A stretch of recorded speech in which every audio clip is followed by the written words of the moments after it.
మీనరాశి వారికి 4 గ్రహాలు యోగిస్తున్నాయి. లాభంలో చంద్రుడు, ద్వితీయంలో బుధుడు, తృతీయంలో శుక్రుడు, షష్టంలో కేతువు. ఏకాగ్రతతో పనిచేయడం ద్వారా విజయం వరిస్తుంది. మీ కృషిని బట్టి తోటివారి నుండి తగినంత ప్రోత్సాహం లభిస్తుంది. వ్యాపారంలో సుప్రసిద్ధమైన ఫలితాలు సాధించడానికి కాలం ఎంతగానో సహకరిస్తుంది. నూతన ప్రయత్నాలు విజయవంతమవుతాయి. బుద్ధిబలం విశేషంగా పనిచేస్తుంది. ధర్మబద్ధంగా వ్యవహరించండి. లక్ష్యం త్వరగా సిద్ధిస్తుంది. పలు మార్గాల్లో విజయాలు లభిస్తాయి. సాహసోపేతమైన నిర్ణయాల ద్వారా ఆర్థిక స్థితి మెరుగవుతుంది. ఎంత శ్రమ చేస్తే అంత ప్రతిఫలం ఉంటుంది. ధన రూపంలో అభివృద్ధిని సాధిస్తారు. దేనికి సందేహించవద్దు, సంశయించవద్దు. విశ్వాసంగా ముందుకు సాగండి. మీ నమ్మకం మిమ్మల్ని గెలిపిస్తుంది. స్పష్టమైన నిర్ణయాలతో కార్యాచరణను రూపొందించి బంగారు భవిష్యత్తుకు అవసరమైన విజయాలు సాధించండి.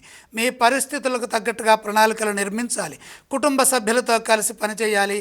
సందర్భాన్ని బట్టి తీసుకునే నిర్ణయాలు మేలు చేస్తాయి. వివాదాలకు అవకాశం కల్పించకుండా శాంతంగా సంభాషిస్తూ సమిష్టి నిర్ణయాలతో ముందుకు సాగితే శుభప్రదమైన ఫలితాలు సాధిస్తారు.